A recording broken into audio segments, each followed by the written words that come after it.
हरि ओम। श्री गुरुभ्यो नमः। हरि ओम। ओम सदाशिवसमारम्भां शङ्कराचार्यमध्यमाम् अस्मदाचार्यपर्यन्तां वन्दे गुरुपरम्परां। श्रुतिस्मृतिपुराणानाम् आलयं करुणालयं नमामि भगवत्पादं शङ्करं लोकशङ्करं।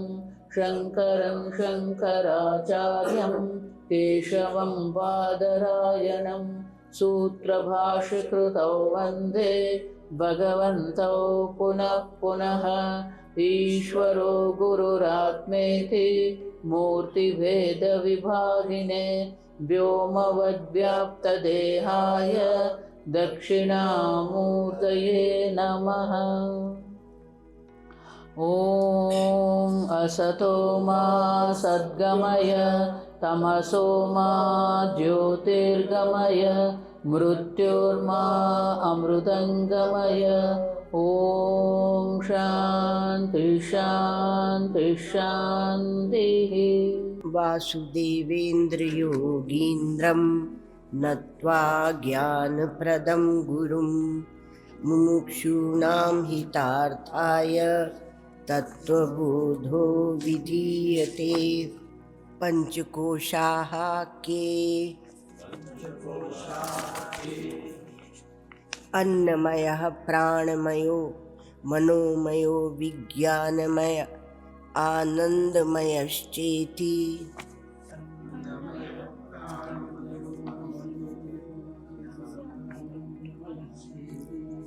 अन्नमयः कः? अन्नरसेनैव भूत्वा अन्नरसेनैव वृद्धिं प्राप्य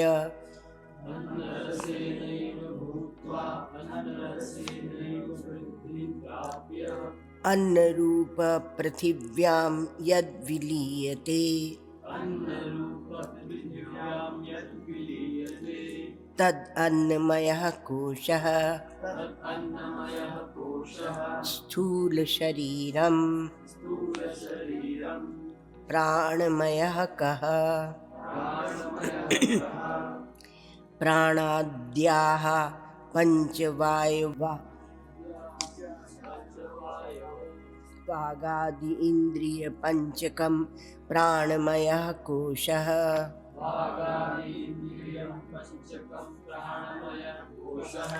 मनोमयः कः?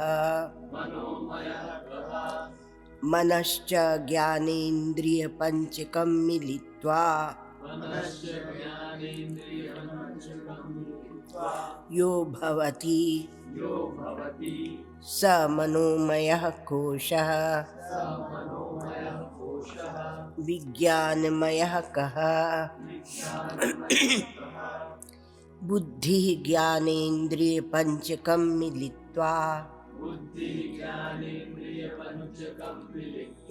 यो भवति स विज्ञानमयः कोशः।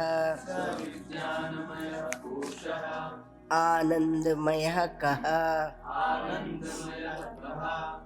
एवमेव कारण शरीर भूत अविद्यास्थ मलिन सत्वं प्रियादिवृत्ति सहितं सत् आनंदमयः कोशः।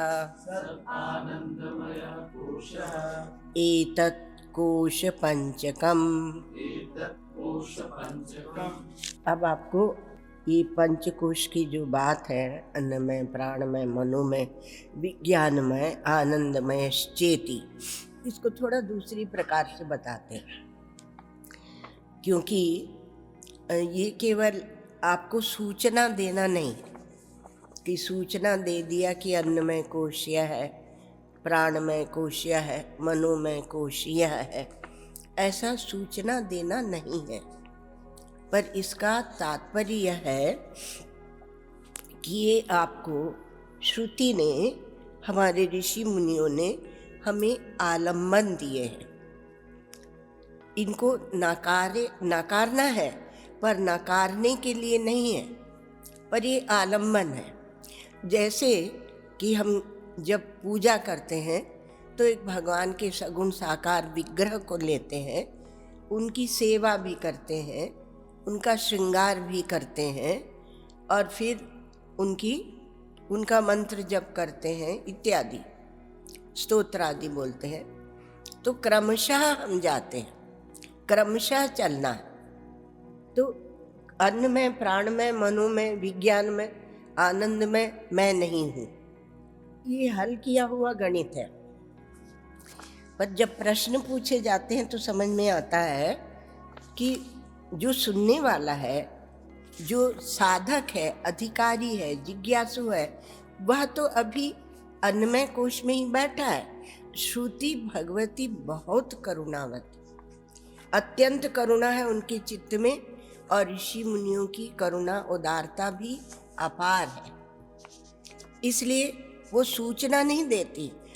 हम जानते हैं कि हम अन्नमय कोश में बैठे हैं, और इसलिए अन्नमय कोश का विशद वर्णन चलता है, और कहते हैं कि ये अन्नमय कोश में बैठकर ही हम उस राष्ट्र के बनते हैं, उस प्रांत के बनते हैं, उस समाज के बनते हैं, उस जाति के बनते हैं, बहुत कुछ बनते हैं। स्त्री बनते हैं, पुरुष बनते हैं, वर्ण आश्रमी बनते हैं, हिंदू बनते हैं, मुसलमान बनते हैं, उस शरीर में बैठकर ही बनते हैं। तो ऐसे हम कहें कि हम अन्नमय कोश नहीं है, तो वह अन्नमय कोश एक आलम्बन दिया गया, और इसलिए ये प्राचीन व्यवस्था यह है कि आप अन्नमय कोश को समझो और उसी में रहो और उसी के अनुसार व्यवहार कीजिए। अपने धर्म के अनुसार, अपने वर्ण के अनुसार, अपने आश्रम के अनुसार आप व्यवहार कीजिए। ये आप कहेंगे छोटी छोटी बात क्यों सुना रहे हो, हम इतना बड़ा वेदांत सुनने, धीरे से चलेंगे हम लोग, और फिर उसका विचार कीजिए, और साथ में देखिए कि आपके साथ कितने समय तक रहता है और कितने समय गायब हो जाता है। आप अन्नमय कोश में बैठकर ही उसका विचार कीजिए। 7 दिन अन्नमय कोश में रहें, तब आके आप आगे प्राणमय कोश इसलिए बताया जाता है। अन्नमय कोश के लिए क्या कहा? अन्न रसे नैव भूत्वा अन्न रसे नैव वृद्धिं प्राप्य अन्न रूप पृथ्वीभ्याम यद् विलीयते। अन्नमय कोश उसी से पुष्ट होता है, उसी में रहता है, उसी में पृथ्वी में विलीन हो जाता है। तद अन्नमय कोश है स्थूल शरीरम पृथिव्याम। पृथ्वी आदि का वर्णन पहले हमारे भगवान शंकराचार्य कर चुके हैं। ये 5 कोश जो है ये जीव की उपाधि है, और पंच महाभूत जो है वो ईश्वर की उपाधि है। तो पंच महाभूत जो ईश्वर की उपाधि है, उनके लिए हम एकदम आंखें बंद कर लें ऐसा होता नहीं, क्योंकि ईश्वर भी हमारे जीवन में लगा हुआ है। इसलिए जब ऐक्य बताते हैं तो जीव की उपाधि और ईश्वर की उपाधि दोनों का ही निषेध होता है। तो जीव की उपाधि है पंचकोश है, तो पंच महाभूत ईश्वर की उपाधि है, और हम क्या चाहते हैं? ऐक्य चाहते हैं। तो उपाधि का निरसन होगा। जब पहली बार हमने ये बात सुनी कि पंच महाभूत ईश्वर की उपाधि है और हमारी पंचकोश है, बड़ा आनंद आया।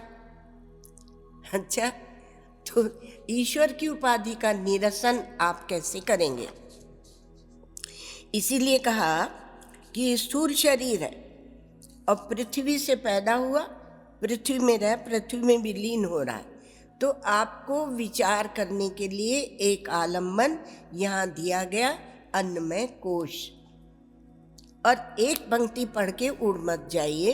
आप 7 दिनों तक अन्नमय कोश में जितना भी समय आपको लगे, 1 दिन 2 दिन, आप बहुत इंटेलिजेंट हैं, आप क्या है शंकर दूत है तो आप जल्दी से कर लीजिए, उसमें हमें कोई तकलीफ नहीं है। एक 7 दिन ऐसे ही बोल दिया जाता है। और उसके बाद आप अन्नमय कोश से प्राणमय में आइए, क्योंकि अन्नमय ठीक है, इसका वर्णन निरूपण भी किया जाता है। और सारी उपाधि आप देखेंगे तो अन्नमय कोश में ही लगी हुई है। जितना भी हमने बनाया है, जगत व्यवहार, आपस में मिलना जुलना, रिश्तेदारी, सब अन्नमय कोश में है। इसलिए 1 सेकंड में अन्नमय कोश का निषेध होता नहीं है। वह शाब्दिक होगा, अनुभवात्मक नहीं होगा, और हमें अनुभवात्मक चलना है। और जब आप सोचते हैं कि केवल अन्नमय कोश, तो बताया कि नहीं, उसके अंदर प्राण भी है, इसलिए प्राणमय कोश लिया जाता है। और उसमें पंचवायु, मतलब वायु भी है, और वागींद्रिय मतलब कर्मेंद्रिय भी है। वाग आदि इंद्रिय पंचकम वो प्राणमय कोश है, क्योंकि प्राण उसको शक्ति देता रहता है। और मनोमय, फिर मनोमय में जाएंगे। बहुत से लोगों को आदत होती है भाव की दुनिया में रहते हैं और वो भाव की ही बात करते हैं। उन्हें कितना भी समझाओ पर वो लौट के उलट पलट के भाव में आ जाते हैं। एक बात आपने सुनी होगी, जो कहते हैं कि माताओं को वेदांत में अधिकार नहीं है। क्यों? क्योंकि कठोर विचार वो कर नहीं सकती, वो भाव में लौट आएंगी, लौट के फिर भाव में आ जाएंगी। अर्थात मन प्रधान उनकी प्रकृति होती है, मन प्रधान। इसलिए वहाँ पुरुषार्थ की, अत्यंत पुरुषार्थ की आवश्यकता होती है।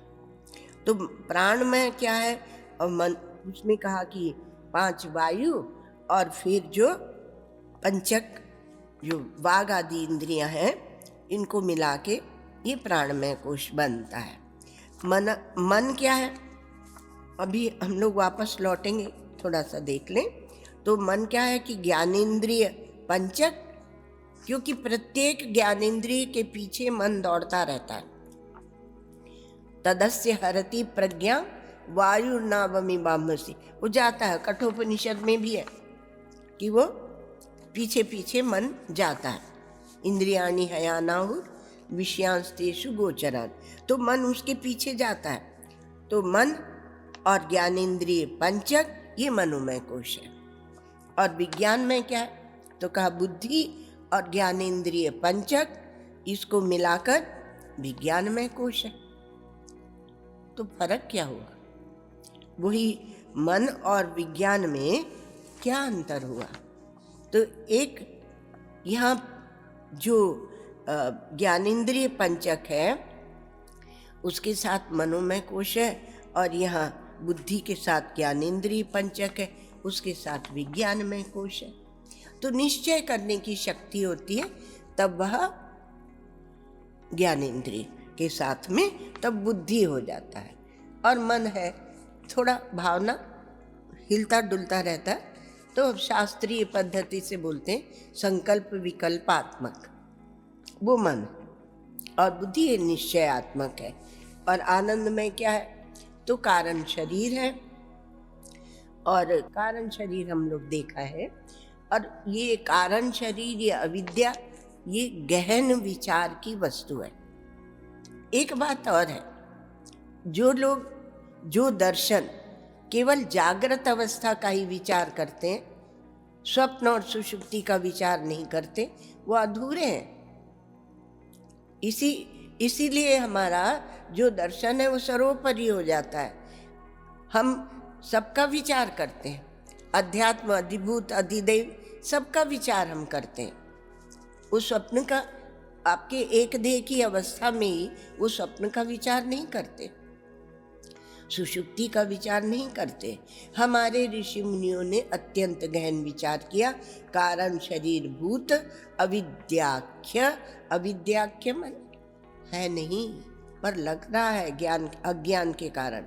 और मलिन सत्व, तो सत्व रजतम में यहाँ मलिन सत्व है, और प्रियादि वृत्ति सहितम, प्रियादि वृत्ति से ये दिखाया कि वहाँ आनंद की प्रधानता होती है, वो आनंदमय कोश है। अब एक तो हम लोग यह विचार कर रहे थे कि आनंदमय कोश में रहो, और उसके बाद आप प्राणमय कोश में रहिए, ऐसे क्रमशः आगे जाइए, तब आपको अपने कोशों का ज्ञान हो जाएगा। वृंदावन में महापुरुष विराजते थे, शिवड़िया बाबा जी महाराज, हरि बाबा जी महाराज, आनंदमयी माँ, और ये हमारे श्री महाराज जी, तो ऐसे विराजते थे। तो बड़ी ज्ञान की चर्चा थी। तो ज्ञान की चर्चा होती तो जो ज्ञान विचार करते हैं वेदांत का, वो ढूंढ लेते हैं कि कहाँ वेदांत का सत्संग होता है, वो साधक ढूंढ लेते हैं। उनको विज्ञापन दे के नहीं बुलाना पड़ता। पहले जमाने में कहाँ होता था विज्ञापन, वो ढूंढ के आ जाते हैं कि कहाँ से कैसे जाना। तो एक हमारे दक्षिण भारत के आंध्र प्रदेश के सज्जन थे, तो आंध्र प्रदेश से आए वृंदावन कि यहाँ बड़ी वेदांत की चर्चा होती है, महापुरुष हैं और बहुत प्रकार की शंकाओं का समाधान होता है। तो आए वृंदावन में, तो वहाँ पर कई जगह चर्चा हो रही थी। तो एक स्थान में गए तो वहाँ अन्नमय, प्राणमय, मनोमय, विज्ञानमय कोश की बात थी। तो उन्होंने कहा कि अन्नमय का निषेध करो पहले, कि अन्नमय कोश तुम नहीं हो। फिर प्राणमय का निषेध करो, प्राणमय में रहो। फिर प्राणमय का निषेध करो। फिर उसके बाद विज्ञानमय में जाओ, फिर विज्ञानमय का निषेध करो। ऐसे निषेध करते करते जब आनंदमय कोश के तुम पार जाओगे, तब तुम आत्मा हो, ये तुम्हें ज्ञान होगा। आत्मज्ञान की यह पद्धति है। और ये आलम्बन दिए गए हैं, प्राणमय आदि ये आलम्बन है।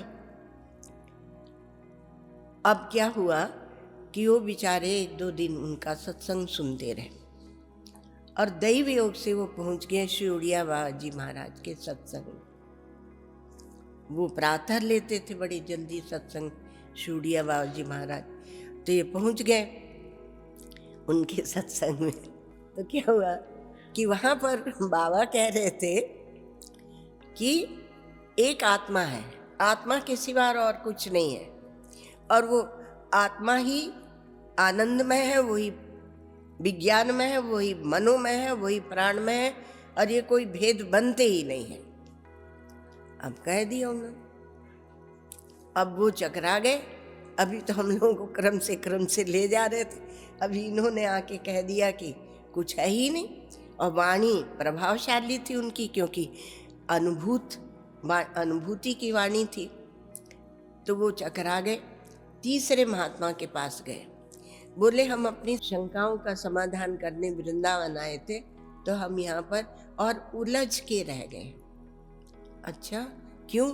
बताया कि एक महात्मा ऐसे कहते हैं, क्रम से जाओ, अन्नमय, प्राणमय, मनोमय, ऐसे क्रम से जाओ। और दूसरे महात्मा कहते हैं कि ये कुछ है ही नहीं, ये कल्पित है। और ये कल्पित नहीं, केवल फुरफुराता है, दिखता है, प्रतीति मात्र है।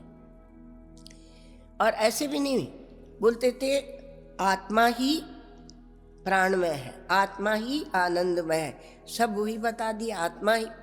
तो आत्मा ही कहाँ तो बोल रहे थे कि व्यतिरेक करके जाओ, इनको छोड़ के तब आत्मा है, और कहाँ बोला ये सब आत्मा है। समझ गया फर्क? एक में व्यतिरेक है और एक में अन्वय है। तो उन्होंने कहा कि कहीं तुम उड़िया बाबा जी महाराज के सत्संग में तो नहीं पहुंच गए? तो बोले वो नाम तो हमें नहीं पता। तो कहा जो दूसरे वाले महात्मा है वो तुम्हारे किसी काम के नहीं है, उनके सत्संग में तुम मत जाना, तुम अभी अन्नमय, प्राणमय, मनोमय वही बैठो और उसी का विचार करो, उसी का विश्लेषण करो तुम अभी, नहीं तो तुम वो तो बहुत कुछ बोल देंगे और तुम चकरा जाओगे। इसलिए यहीं रहो जहाँ रहना है। तो अन्नमय से आप धीरे धीरे उठे, फिर प्राणमय में जाए, तो एक सत्संग होता है साधुओं के काम का, एक होता है वो सिद्ध लोग करते रहते हैं अपने बैठ के आपस में। तो इसलिए आप पहले अन्नमय कोश से ऊपर उठे। अन्नमय कोश से ऊपर उठ गए तो बहुत बड़ी बात हो जाती है, उसको छोटा मत समझना। अन्नमय कोश ने ही सबको घेर रखा है। और बहुत जो विरक्ति की, निवृत्ति की बात करते हैं, वो भी जब बैठेंगे ना, तो आज नाश्ते में क्या बना था? अच्छा, नाश्ते में वो बना था, हम तो चूक गए, हमने सुनी ही नहीं नाश्ते की घंटी कब बजी आश्रम में। तो हम तो हमारे पास जो बिस्किट विस्किट कुछ रखे थे वही खा लिए। तो अन्नमय की बात हम लोग करते हैं, क्योंकि जो दूसरे आश्रम के हैं उनको ऐसे कह देना कि तुम सन्यास ले लो, कोई उचित बात नहीं है। ले लें तो बहुत अच्छी बात है पर हमारे पूज्य करपात्री जी महाराज को ये श्लोक बहुत पसंद था। वो क्या था? अरे योग वासिष्ठ का श्लोक है। योग वासिष्ठ वह ग्रंथ है जो सिद्धांत ग्रंथ है। ग्रंथ भी प्रमाण ग्रंथ, प्रमाण के ग्रंथ हैं जैसे गीता, उपनिषद, ब्रह्मसूत्र आदि। और एक वो प्रमाण को लेके चलते हैं प्रक्रिया ग्रंथ, जैसे हम ये पढ़ रहे हैं, प्रक्रिया ग्रंथ। और एक होते हैं जिसमें सीधे सीधे सिद्धांत का वर्णन करते चले जाते हैं। तो वो सिद्धांत ग्रंथ जो है उसमें अष्टावक्र गीता, योग वासिष्ठ आदि ये है। योग वासिष्ठकार भगवान वशिष्ठ कहते हैं, दोनों को माना जाता, वशिष्ठ को भी मानते, वाल्मीकि को भी मानते, वशिष्ठ को मानते हम लोग। वो कहते हैं कि जो योग वासिष्ठ को 3 बार उसकी आवृत्ति कर ले, समझ समझ के, प्रत्येक श्लोक को समझ के, उसको यही मोक्ष है। कितना सरल किया है उन्होंने मोक्ष को, यही कथाओं के द्वारा समझाया और उसको यही मोक्ष है। तो ये भारतवर्ष है, यहाँ आपको मोक्ष हाथ में उठाकर दे दिया गया कि ये लो मोक्ष। ये करुणा है हमारे ऋषि मुनियों की। और हम लोग क्या देखने जाते हैं, क्या क्या सुनने जाते हैं? हमारे पास समय नहीं। अरे इतना बड़ा ग्रंथ है, उसको कौन पढ़ेगा? तो आप चाहते नहीं है मोक्ष, आपका कोई लक्ष्य नहीं है जीवन में, तो इतनी बड़ी बात की। तो वहां बोलते हैं जो अर्ध प्रबुद्ध है, अज्ञस्य अर्ध प्रबुद्धस्य सर्वम ब्रह्मेति यो वदेत। जो अज्ञ हैं अभी और अर्ध प्रबुद्ध है, उनको सब कुछ ब्रह्म है, सब कुछ ब्रह्म है ऐसे जो बोल देता है, महानिरय जालेषु तेनैव विनियोजिता। निरय माने नरक, उसने सामने वाले को नरक के द्वार खोल दिए, नरक के द्वारों में उसको विनियोजित कर दिया, लगा दिया। इसलिए बड़ी सावधानी से वेदांत सुनाना पड़ता है। इसलिए धीरे धीरे पहले हम लोग प्रक्रिया से जाते हैं। तो आप बड़े आनंद से अन्नमय कोश में बैठें, पर उससे ऊपर भी उठें।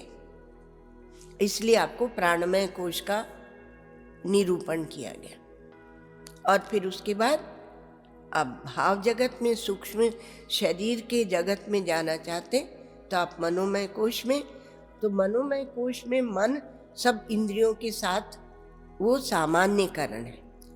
इंद्रियां, एक एक इंद्रियां जो है वो ज्ञान इंद्रियां, वो उनकी गति अपने ही विषय में होती है। नाक गंध को ही बताएगी, आँख रूप को ही बताएंगे, कान शब्द को, तो अपने अपने विषय में होती है। किंतु मन सबके साथ रहता है। अगर मन नहीं है तो आप शब्द स्पर्श रूप रस का आपको ज्ञान नहीं हो सकता है। तो मन सामान्यकरण है। और बुद्धि बुद्धि इन ज्ञानेंद्रियों के साथ रहकर भी वो अपना निश्चय करने वाली है। बुद्धि कहेगी कि तुम मन से कि अब तुम उधर मत जाओ। बुद्धि मन का शासन कर सकती है, इसलिए उसे मनीषा कहते हैं। उधर मत जाओ, इधर परमात्मा की तरफ देखो, चेतन की तरफ देखो। मन भावुक होता है तो इधर उधर घूमता रहता है। तो एकदम कठोर या ठोस ज्ञान की ओर यदि आपको चलना है तो मन के संकल्प विकल्प को गौण करना पड़ेगा। एक एक कोश का जब विचार करेंगे तो आप प्राणों से कैसे ऊपर उठ सकते। प्राणों को छोड़ पाना ही अपने आप में एक बहुत बड़ा पुरुषार्थ है। तो ध्यान में बैठकर ही आप प्राणों का संयमन करते हैं और ध्यान की ये महत्ता है। वासनाओं का शिथिलीकरण करते हैं और एक जगह जाके आपको ऐसे लगता है, गहन जब ध्यान में जाते कि अब प्राण छूटे और इतना तादाद में है कि आप छोड़ नहीं पाते हैं। और यदि तीव्र पुरुषार्थ से बुद्धि के, क्योंकि बुद्धि उससे सूक्ष्म है, मन में प्रेम रहता है और बुद्धि में विचार रहता है। तो जो आपने वेदांत का विचार किया है, श्रवण किया है गुरु कृपा से, उसके बल से आप उस स्थिति को यदि लांघ जाए तो आप प्राणों का अतिक्रमण कर पाते हैं। अब प्राणों का ही संयमन जब करते हैं तो उससे क्या है, स्वस्थता की प्राप्ति होती है, निरोगता की वो प्राप्ति होती है और आपका मन भी संयमित रहता है। तो ये मन का अपनी जगह एक उपयोग है और बुद्धि का अपनी जगह, क्योंकि बुद्धि मन जो आपकी इंद्रियों का व्यवहार है उस व्यवहार को लेकर ही सोचता समझता है, क्योंकि उनसे जुड़ा हुआ है और उसी में वो उथल पुथल करता है। और बुद्धि उससे अलग विचारों को भी पकड़ सकती है, व्यवहार से पृथक विचारों को भी पकड़ सकती है, सूक्ष्म चिंतन को भी पकड़ सकती है। यह बुद्धि की विशेषता है, विज्ञानमय कोश। किंतु कर्तृत्व विज्ञानमय कोश में रहता है और भोक्तृत्व वो मनोमय कोश में रहता है। यहाँ दिया नहीं गया, पर आप देखेंगे, थोड़ा विस्तार से देखना है तो विवेक चूड़ामणि देखना चाहिए। तो ये कर्तृत्व भोक्तृत्व इस प्रकार से रहता है। तो कर्तृत्व रहता है, इसलिए बुद्धि में ही धर्म बैठता है।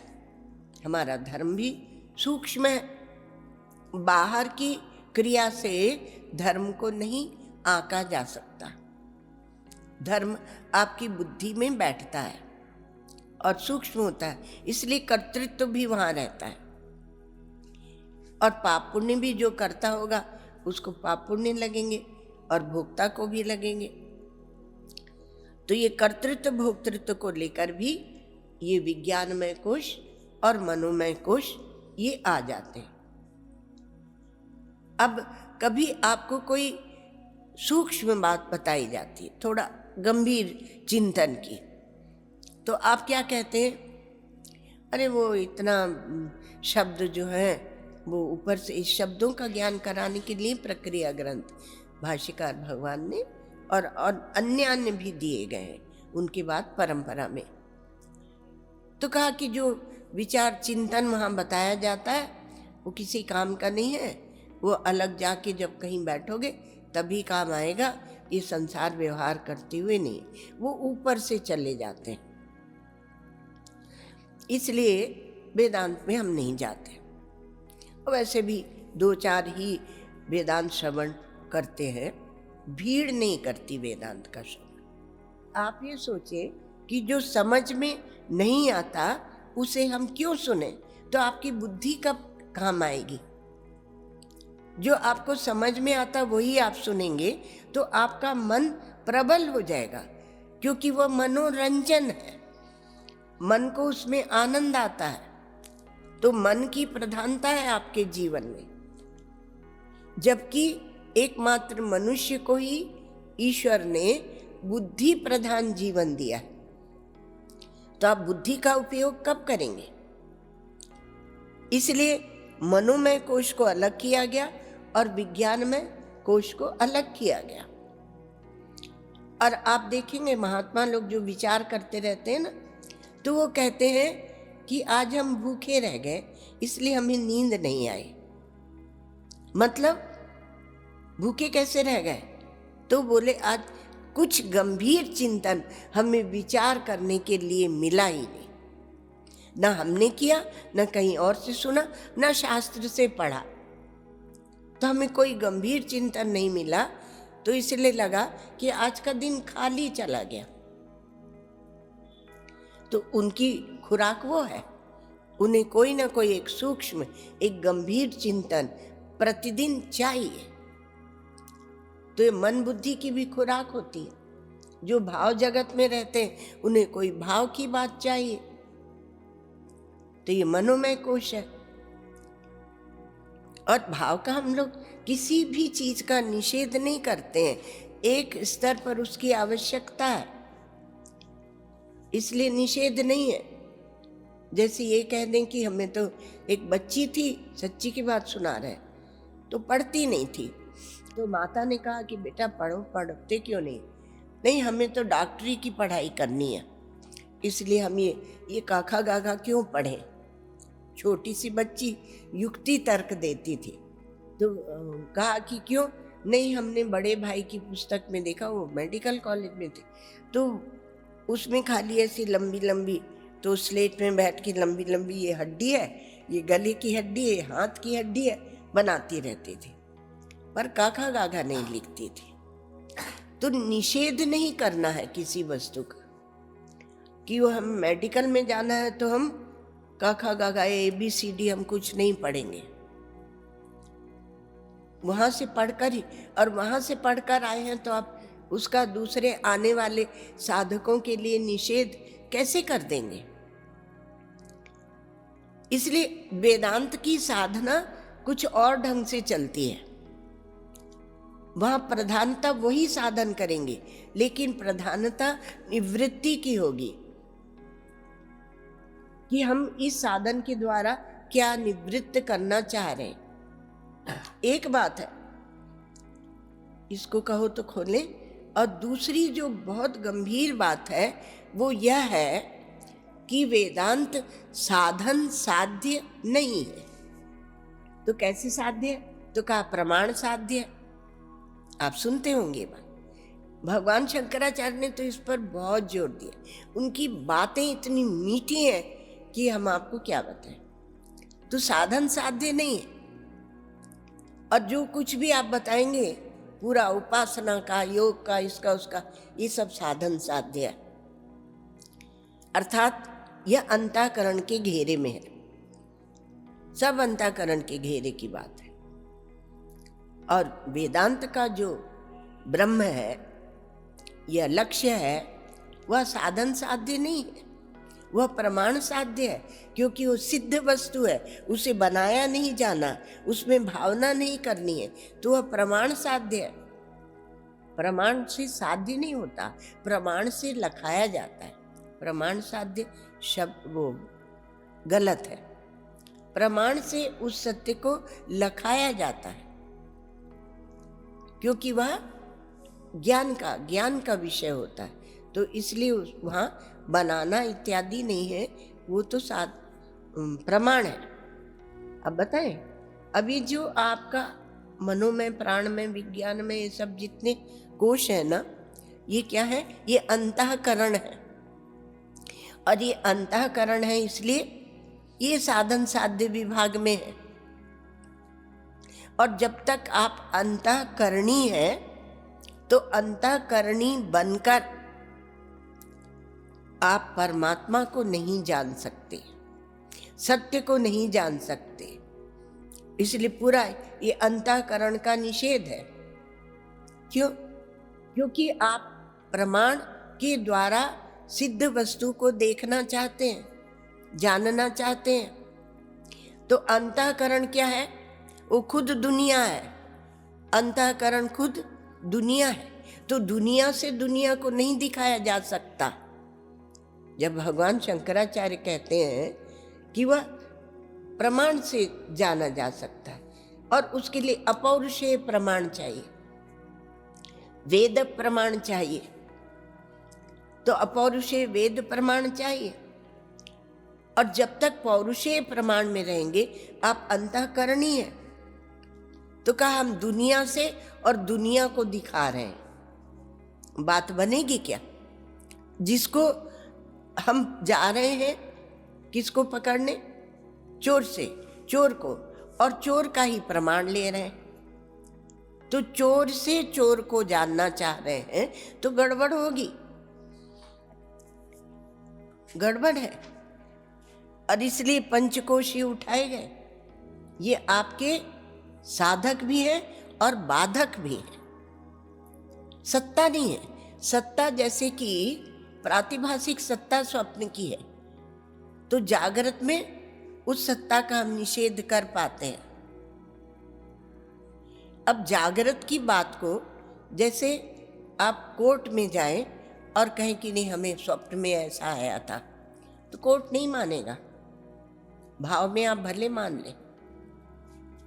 तो समसत्ताक होना चाहिए। स्वप्न का प्रमाण जागृत में नहीं लगता, जागृत का स्वप्न में नहीं लगता, सत्ता नहीं है। तो ये जितनी जागृत स्वप्न सुषुप्ति की अवस्था है, इसकी सत्ता पृथक है और परमार्थ वस्तु की सत्ता पृथक है, उस सत्य की सत्ता पृथक है। तो उसको दिखाने के लिए प्रमाण वह होगा जो समसत्ताक होगा।